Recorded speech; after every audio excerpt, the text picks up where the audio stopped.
Iba't ibang kategory ng motorcycle guys at iba't iba din naman talaga natin sila mapaggagamitan. Meron tayong mga scooter category na magagamit nga natin para sa mga daily commuter. Meron naman pong mga super sports bike o mga sports bike category na kung aggressive looking ang hanap mo. And syempre kung mahilig ka mag racetrack, pwede din talaga ang category na ito. Meron din pong mga ATV bike o mga adventure touring bike na magagamit mo naman para sa mga adventure bike at mga long ride. Pero kung isa kang rider na mahilig sa mga extreme na mga category guys, ito nga guys at papasok talaga yung mga enduro bike. Ito nga guys yung mga motor na may maaangas at matataas na mga seat height nga po and ground clearance na ginagamit nga po ang motor na ito sa mga off-road gaming. Ito nga po guys yung tipong pinapatalon yung mga motor. Syempre guys, kilalang kilala talaga guys sa mga enduro bike, lalo na nga po yung mga category na 2-stroke engine na meron talagang malalakas na power output. Pero dito nga sa video na to guys is pag-uusapan natin ang isa sa talaga naman pong napakaangas, napaka-futuristic design and syempre mayroon nga pong malakas na power output na super motored nga po na category na motor na talaga naman pong napakaangas. At ito guys baka magtanong ka kaagad, umpisa pa lang sasabihin ko na hindi nga po electric bike ang motorcycle na ito. Ito nga po guys isa talaga sa napakaangas na motorsiklo ngayon 2025. Kaya samahan nyo ako guys na pag-usapan ang motorcycle na ito. Pero bago yan, baka pwede naman na pa-subscribe ng aking YouTube channel.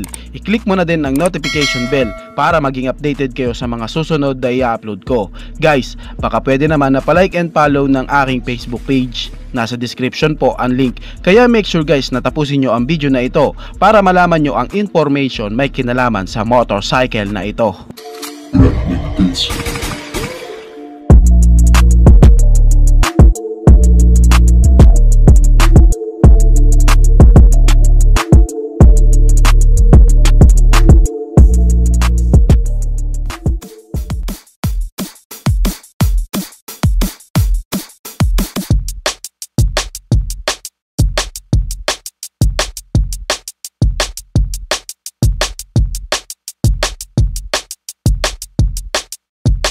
Ang tinutukoy ko nga guys is walang iba kundi si TVS Apache RTSX 300cc. Yes guys, 300cc nga po ang super motored na motorcycle na ito. At ang motor na to guys is nagbula nga po sa brand na TVS. Alam ko guys na familiar na kayo dito sa Pilipinas sa brand nga po na TVS dahil meron na din talaga silang mga nilalabas na mga motorcycle nila dito sa Pilipinas at nagiging available na po. Katulad nga po sa mga scooter category nila, marami na po tayong mga TVS na pwedeng pagpilian dito sa Pilipinas at kilala na rin po talaga ang TVS guys sa buong mundo nga po dahil minamarket na nga po nila ang kanilang mga motorsiklos kahit saan mang panig ng mundo guys at partikular na nga guys na dito nga po sa Asia is pangunahin nga pong target market ng TVS na magbenta ng kanilang mga motor. Ang category guys na super motored, ito guys yung category na talagang ang target nila is yung mga rider nga po na meron nga pong matatangkad na height. And syempre guys, alam ko na dito sa Pilipinas is may ilan sa atin na hindi nga po pinalad sa height, pero alam naman natin guys na ang mga rider dito sa Pilipinas is madiskarte pa rin. Kaya kung ilalabas yan dito sa Pilipinas guys, tsak na magkakaroon ka po tayo ng enjoyment kapag ginagamit ito, lalo na nga po kapag sa off-road gaming. And guys, pag-usapan na nga natin ang motorsiklo na ito, yung nga pong TVS Apache RTSX 300cc at kung gaano nga ba siya kaganda. And syempre guys, bago tayo magpatuloy pa, ang motorsiklo nga po na nakikita natin dito sa video na to guys sa ating episode ngayon is isa pa lamang pong concept bike.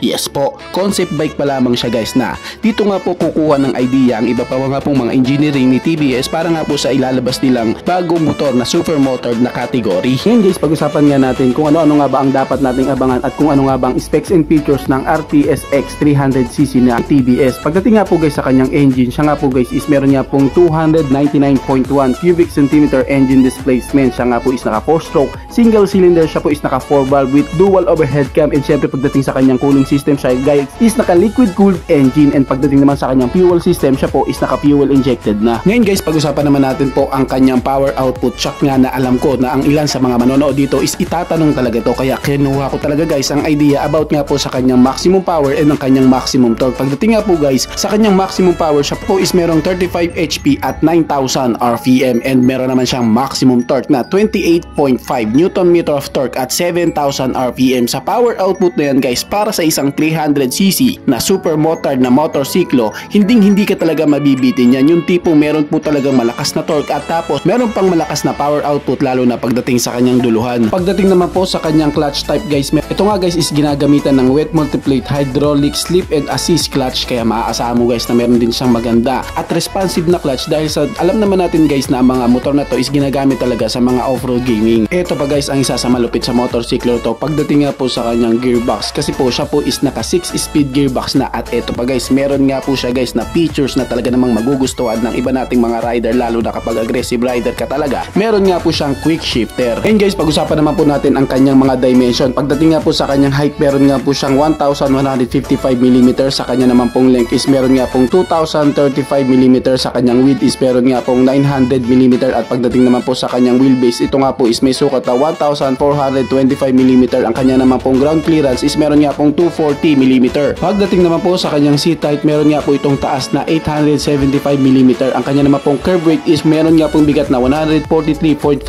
kg. Kaya makikita natin guys dito sa super motard na to guys is meron nga po siyang kabigatan talaga. Pagdating naman po sa kanyang fuel tank capacity, meron nga po ito guys na 8.2 liters. Syempre guys, super motard to tapos off-road gaming pa. Asahan na natin guys na meron talaga tong kataasan sa kanyang gas consumption. Wala po tayong idea pero i-expect na natin yon. Pagdating naman po sa kanyang front suspension, meron nga po siya guys na sukat na 43mm upside down forks with 180mm travel, at ang kanya nga pong rear suspension is ginagamitan nga po ng solid die cast aluminum swing arm with directly hang monoshock preload adjustable with 180mm travel. Pagdating naman guys sa sukat ng kanyang mga gulong, sa unahan nga meron nga po ito guys na sukat na 120/70/17. Sa likuran naman guys is may sukat na 160/60/17. Makikitaan mo guys na naka big tires na talaga to, big bike looking na talaga, lalo na nga po naka-tubeless na rin ito na makakaasa kang okay na din talaga pagdating sa mga bangkingan. Siyempre makikitaan talaga guys natin na napakaangas, napaka-futuristic design nga po ng super motard na ito na nagmula nga po sa bansang India, at ang brand nga po na TBS guys is makikilala na rin talaga dito sa atin na meron naman po talagang kalidad ang kanilang mga nilalabas na mga motorsiklo, lalo na nga po pagdating sa kanilang mga makina. Ngayon guys, eto na nga po yung tanong, 80,000 ba talaga ang presyo ng motorsiklo na yan? Well,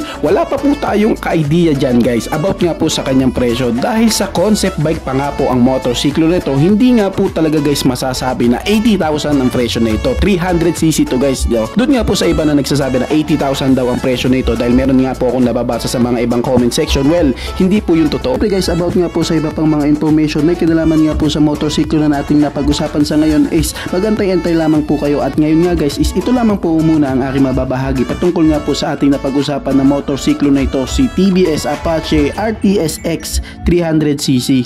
Ano ang masasabi nyo sa motor na ito? Paki-comment naman ang inyong reaksyon. Maraming salamat po.